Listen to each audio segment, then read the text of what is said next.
जय हिंद सभी को।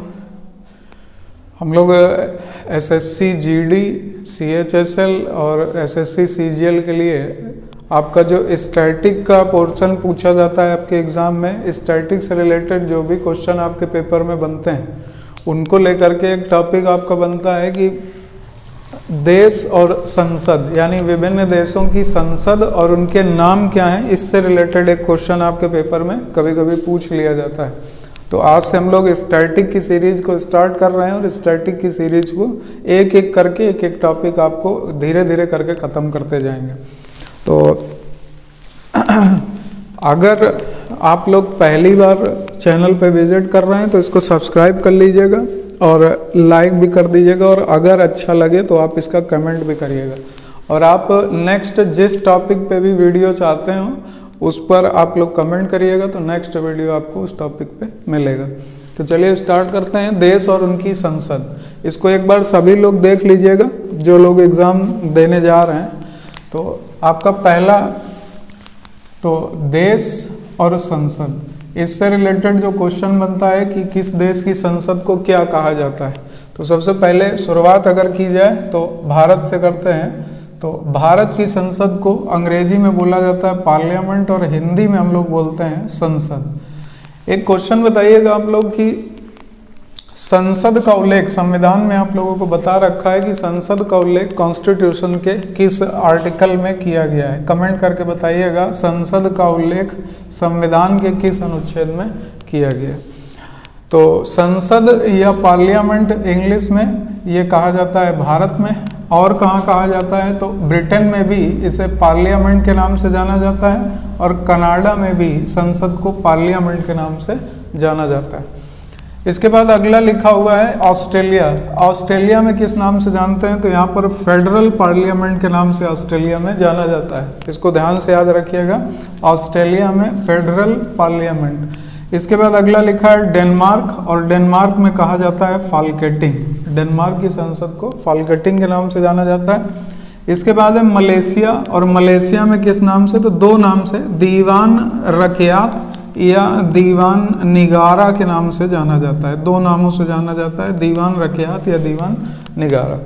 इसके बाद अगला लिखा हुआ है स्वीडन, और स्वीडन की संसद को रिक्सडेग के नाम से जाना जाता है। ये भी आप लोग ध्यान रखिएगा, स्वीडन की संसद को रिक्सडेग। इसके बाद नेक्स्ट है नॉर्वे, और नॉर्वे की संसद को स्टोर्टिंग के नाम से जाना जाता है।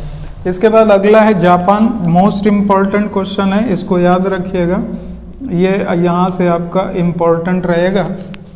जापान की संसद को क्या कहा जाता है, डायट। इसके बाद अगला पॉइंट है नेसेड। इजराइल, ये भी इम्पोर्टेंट है, इसको भी याद रखिएगा। इजराइल की संसद को नेसेड के नाम से जाना जाता है। तो इजराइल की संसद को नेसेड के नाम से जाना जाता है। तो यहाँ से अगला पॉइंट है आपका रूस की संसद। ये इस समय इम्पोर्टेंट रहेगा क्योंकि चर्चा में है। तो रूस की संसद को क्या कहा जाता है, ड्यूमा। चलिए एक क्वेश्चन बताइएगा, हमने आपको ऑफलाइन क्लासेस में भी बता रखा है कि रूस की संसद को ड्यूमा कहा जाता है। रूस की गुप्तचर संस्था को क्या कहा जाता है, आंसर करिएगा। रूस की गुप्तचर संस्था को क्या कहा जाता है। इसके बाद एक क्वेश्चन और करिएगा, ऑफलाइन में बताया है इजराइल की जो गुप्तचर संस्था है इसको क्या कहा जाता है। इजराइल की गुप्तचर संस्था को क्या कहा जाता है, कमेंट करके बताइएगा। नेक्स्ट क्लास में या अगले किसी वीडियो में हम आपको गुप्तचर संस्थाएं बताएंगे। अभी आप लोग कमेंट करिएगा कि इजराइल की संसद को नेसेड, गुप्तचर संस्था को क्या कहा जाता है। जापान की संसद को क्या कहा जाता है, डाइट। इसके बाद रूस की संसद ड्यूमा। गुप्तचर संस्था का नाम आप लोगों को कमेंट करना है। इसके बाद भूटान की संसद को क्या कहा जाता है तो त्सोंगडू के नाम से इसे जाना जाता है। इसके बाद भूटान से एक पॉइंट हमने आपको और बताया था, आपके एग्जाम में बहुत पूछा जाता है कि भूटान का उपनाम क्या है। चलिए बताइए, फिर हम अभी आपको लास्ट में कमेंट करते हैं कि भूटान को इसका उपनाम क्या है, इसे किस उपनाम से जाना जाता है। आपके एग्जाम के लिए बहुत इंपॉर्टेंट रहेगा कि भूटान को किस उपनाम से जाना जाता है। इसके बाद ये भी इम्पोर्टेंट है, ईरान की संसद को क्या कहा जाता है। ईरान की संसद को मजलिस कहा जाता है। इसके बाद अफगानिस्तान अभी चर्चा में रहा काफ़ी, तो अफगानिस्तान की संसद को सूरा कहा जाता है। इसके बाद मोस्ट इम्पॉर्टेंट, इसको याद रखिएगा कि जातीय संसद ये कहाँ का है, तो ये बांग्लादेश। जातीय संसद के नाम से कहाँ की संसद को जानते हैं, तो बांग्लादेश, जातीय संसद बांग्लादेश। इसके बाद अगला याद रखिएगा, पाकिस्तान और फ्रांस दोनों की असेंबली के सेम नाम है, नेशनल असेंबली ने कहा जाता है। तो पाकिस्तान और फ्रांस इनकी असेंबली को क्या कहा जाता है, नेशनल असेंबली। एक क्वेश्चन कमेंट करिएगा कि फ्रांस के राष्ट्रपति और भारत के प्रधानमंत्री को संयुक्त रूप से कौन सा अंतर्राष्ट्रीय पुरस्कार दिया गया था, कौन सा अंतर्राष्ट्रीय पुरस्कार दिया गया था, ये हमने आपको ऑफलाइन क्लासेस में बता रहे थे।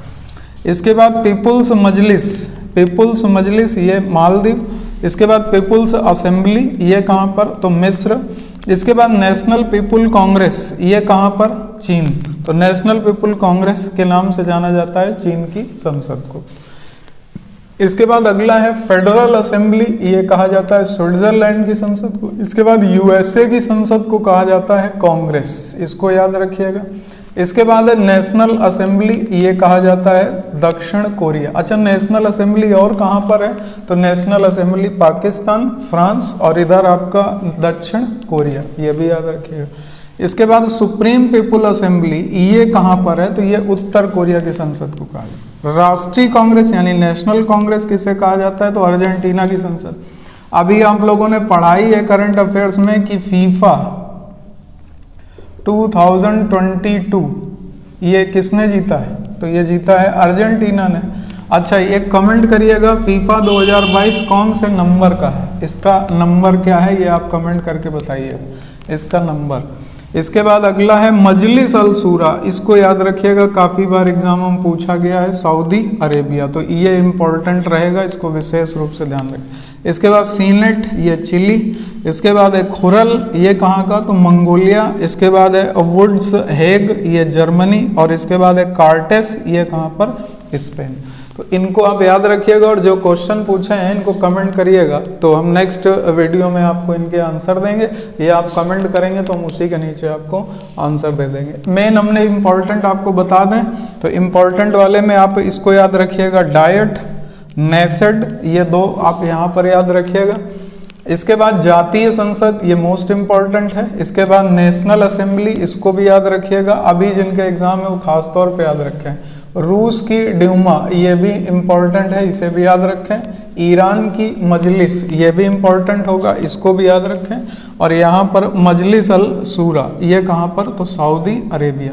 और यहाँ पर आपको ये क्वेश्चन करने हैं। तो मिलेंगे नेक्स्ट वीडियो में स्टैटिक की एक अगली क्लास में, तब तक के लिए सभी को जय हिंद, वंदे मातरम।